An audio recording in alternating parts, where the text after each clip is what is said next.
Olá, meus amigos e minhas amigas. Hoje cedo, um ataque russo com mísseis atingiu Kiev, a capital ucraniana. Bom, a Ucrânia informou que suas defesas aéreas conseguiram interceptar 5 mísseis balísticos Iskander-M KN-23 lançados pela Rússia. Mas ainda assim o impacto foi enorme.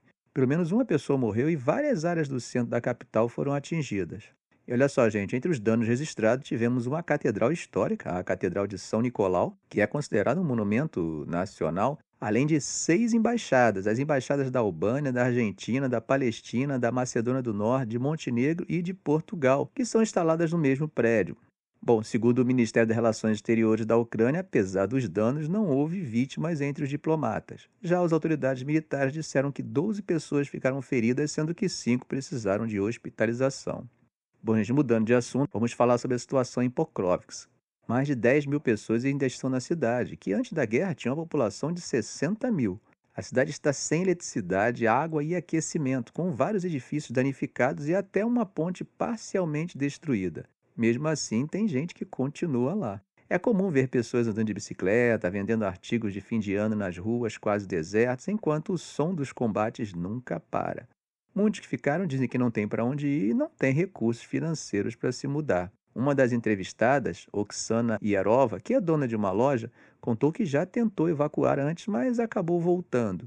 Ela disse que não quer ir a lugar nenhum, que não quer viver de favor por aí. Mesmo no meio desse cenário todo, a única mina de carvão metalúrgico ainda em operações na Ucrânia, localizada a 10 quilômetros de Pokrovsk, continua funcionando, mas a 50% da sua capacidade. Os mineiros que trabalham lá são alguns dos poucos clientes regulares de comerciantes como a Oksana.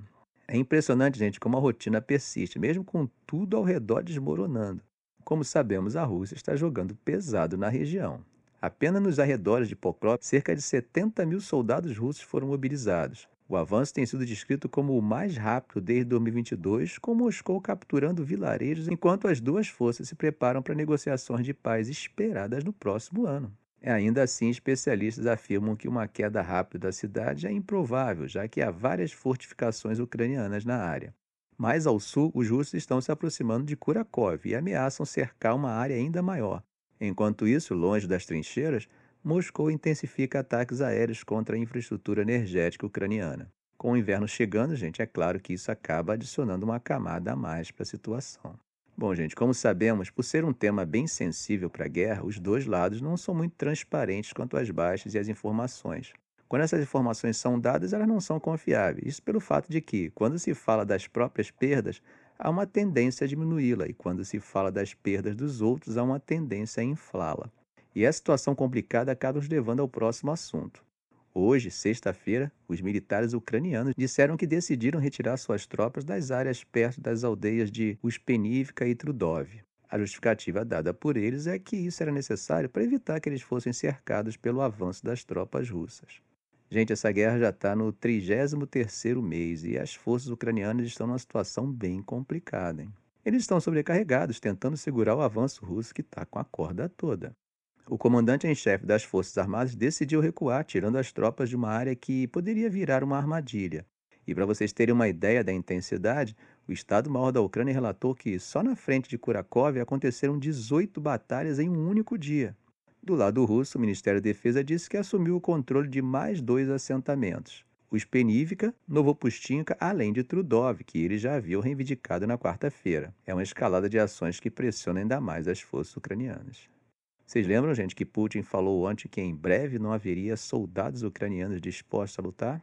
E é nessa situação crítica que Biden está tentando, no apagar das luzes do seu governo, dar seu último sinal de apoio a Kiev. Quase às portas de terminar seu mandato e mesmo sob pressão diante dos debates sobre o orçamento, assunto sobre o qual vamos conversar já já, ele vai anunciar nos próximos dias seu pacote final da iniciativa de assistência à segurança da Ucrânia, usando os fundos restantes reservados para comprar novas armas para os ucranianos. Segundo uma fonte, o pacote inclui interceptores de defesa aérea e munições de artilharia, mas o conteúdo exato é esperado quando o pacote for anunciado nos próximos dias. Ele será de 1,2 bilhão.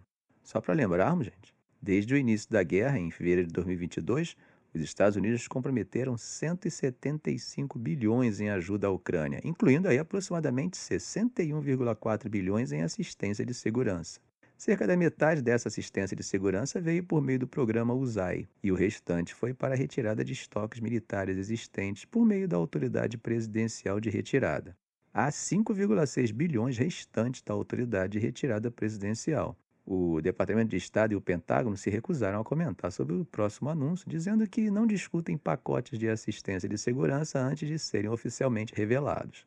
O programa da USAID tem sido uma verdadeira bênção para os empreiteiros de defesa dos Estados Unidos, que conseguiram fazer pedido de armas recém-fabricadas e estabelecer novos fluxos de receita. Como sempre digo, enquanto uns choram com a guerra, a indústria bélica ri à toa. Enquanto o governo Biden se prepara para revelar detalhes do pacote final do USAID, permanecem dúvidas sobre como e se os Estados Unidos continuarão a ajudar seu aliado na ausência de financiamento dedicado da USAID.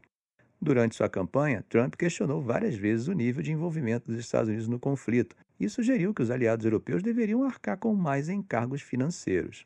Alguns de seus colegas republicanos, que vão controlar a Câmara dos Deputados e o Senado a partir do próximo mês, também esfriaram a ajuda a Kiev. Essa postura, gente, apesar do forte apoio passado no Congresso dos Estados Unidos para o apoio sustentado ou ampliado à Ucrânia, acabou levantando preocupações entre os apoiadores da Ucrânia em Washington sobre o futuro da assistência dos Estados Unidos sobre o governo Trump. Por falar em Trump, pelo menos dessa vez a pressão dele e de seu aliado mais famoso não garantiu o apoio necessário para dirigir os votos de seus colegas de partido no Congresso americano. Deixa eu te explicar direitinho essa situação. Bom, gente, enquanto aqui no Brasil estamos fazendo o maior estardalhaço com uma dívida prevista para alcançar esse ano 78% do PIB, nos Estados Unidos eles estão com algo em torno de 124% do PIB. E qual é a solução que Trump já está propondo? Aumento do teto de gastos, ou seja, eliminação do limite de endividamento. Isso mesmo, gente. Depois de postar pela primeira vez em sua plataforma de mídia social, Truth Social, que o Congresso deve se livrar ou se estender até talvez 2029 o ridículo teto da dívida, isso como ele falou, Trump logo escalou sua retórica para escrever: bom, se vai haver uma paralisação do governo, que comece agora, sob o governo Biden, não depois de 20 de janeiro sob Trump. Esse é um problema de Biden para resolver, mas se os republicanos puderem ajudar a resolvê-lo, eles o farão. Gente, lá volta e meia acontece isso, tá? Os gastos ficam acima do teto da dívida e aí o governo fica paralisado com suas atividades inoperantes por não poder gastar. Aí rola aquela pressão política e adivinha o que acaba acontecendo? O tal teto sobe, fica mais alto, entendeu? Ou seja, se autoriza a gastar mais, aumentando a dívida. Ué, então ele está querendo proteger Biden? Não, esse fim do teto seria para o seu governo. Agora ele quer que haja tal paralisação. E nessa vibe, ele pressionou os membros do Partido Republicano no Congresso a rejeitarem um projeto de lei provisório que manteria o governo financiado depois do prazo final. O prazo final é a meia-noite de hoje, tá? Sexta-feira. Mas parece que não saiu como ele esperava, quando os republicanos no Congresso não conseguiram aprovar um projeto de lei de gastos reduzidos.